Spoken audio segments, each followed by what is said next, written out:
al Foro de César se accedía a través de un pequeño pórtico lo veis, con pilastras almohadilladas, como diría nuestro amigo Isaac Moreno. Aquí veis que las juntas son inapreciables, prácticamente no cabría una hoja de una cuchilla, y ahí veis las huellas del saqueo por un lado del plomo y probablemente de las palancas de arrastre de las piezas para pulir las juntas por fricción. Ya veis perfectamente que las juntas son ínfimas. Esto es toba volcánica. Es muy abundante aquí en Italia, en esta zona central, en la zona del Lacio, y se utilizaba muchísimo. Ahí ves los restos del podio, que estaría totalmente recubierto de mármol, y restos del derrumbe.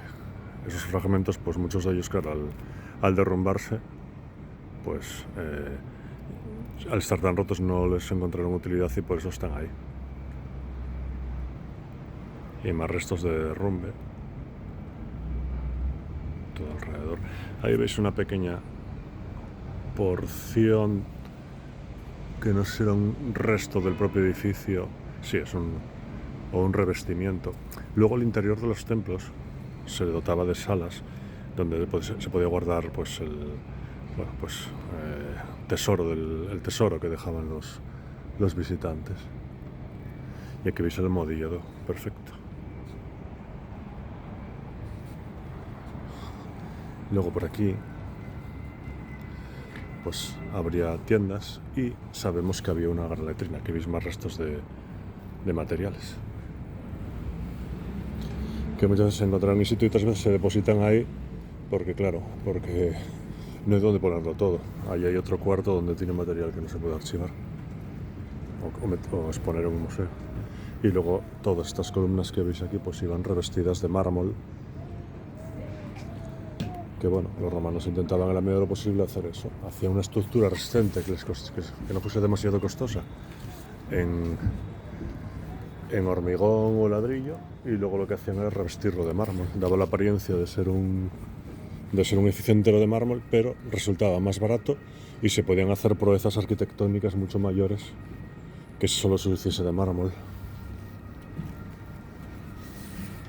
Aquí veis, a veces utilizaban una mezcla de travertino, que es la parte de abajo, aquí se va a ver mejor, y luego arriba el tufo, por motivos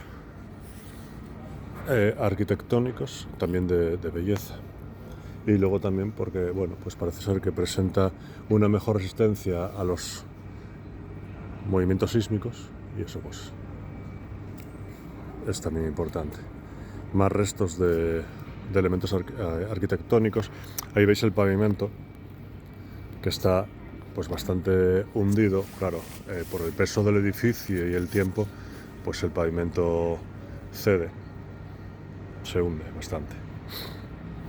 Hay que darse cuenta que una vez que esto se abandona y se derrumba o se desmonta, pues claro, todo el peso del escombro está encima y el suelo acaba por hundirse. Pero bueno, en su época no sería así. Ya veis que hay grandes bloques, yo pienso que es travertino, y se accedería al propio complejo pues a través de unas escaleras. Ahí veis la diferencia respecto al suelo actual. Por ahí va la vía de los foros imperiales. Respecto al pavimento de los pórticos, pues creo que se aprecia bastante bien. Aquí lo vamos a ver mejor. Se utiliza mucho el opus auspiciatum, que son ladrillos colocados en forma de espiga, que resulta un pavimento muy resistente, muy económico, y bueno, pues también tiene su atractivo.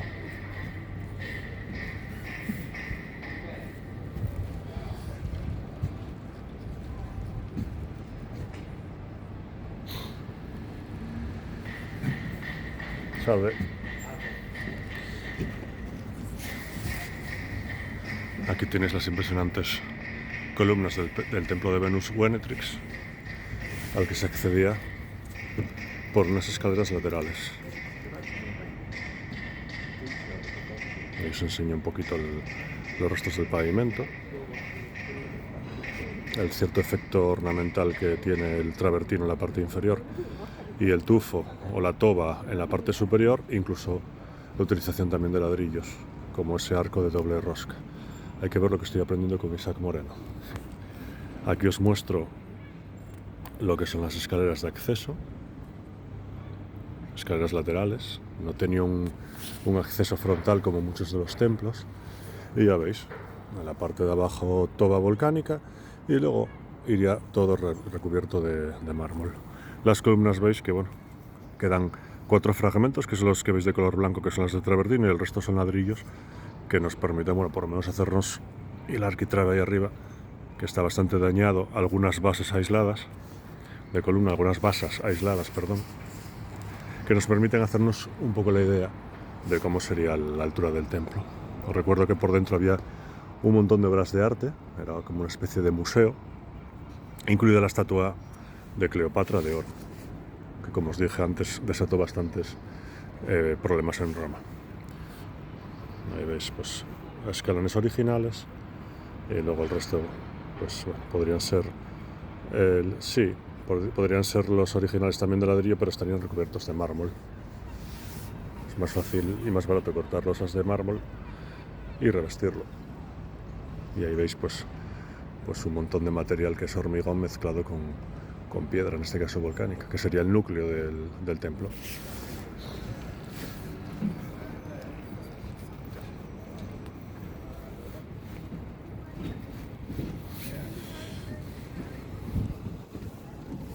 Aquí estaría la plaza frontal.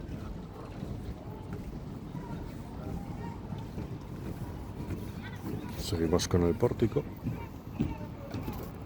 Y sabemos que contaban con unas escaleras de ingreso que daría al Argiletum. Y también sabemos que contaban con letrinas. Un edificio público o una plaza pública siempre contaba con sus propias letrinas. Recordad que los romanos no se limpiaban el culo con la escobilla, sino que la escobilla, si los spongium, era para limpiar el asiento si habías manchado, ¿de acuerdo? ¿Qué utilizaban? Pues tenía un canal delante y luego pues también pues utilizaban restos de, bueno, tela, lino viejo y tal, se solía utilizar para ese aspecto, y si no, pues contaban con unas fuentes y un canalillo por delante, con lo cual se lavaban el ánodo y el cátodo, ¿de acuerdo? Nada de compartir el silospongium para limpiarse.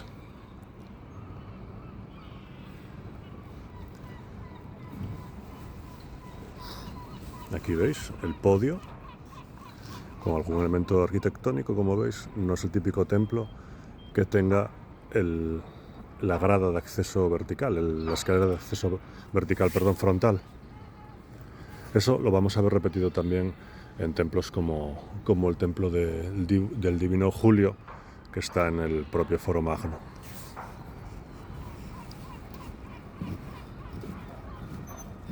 Aquí estaríamos a un nivel de calle. Ahora mismo voy por una pasarela que se ha hecho recientemente para poder visitar esta zona y que todo el mundo, incluso con problemas de movilidad, puede hacer.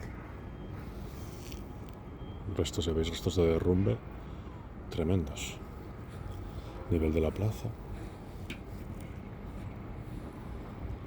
el pórtico. Prácticamente estoy a nivel, ¿eh? Y luego, bueno, pues entre los espacios intercolumnio, pues en muchos de ellos habría pues esculturas estatuas con pedestales de personas famosas y célebres, héroes de Roma o personajes vinculados al mundo civil, cónsules, censores, etcétera, y algunos pues miembros por ejemplo, bueno, pues evidentemente habría una estatua ecuestre del cónsul de Cayo Julio César.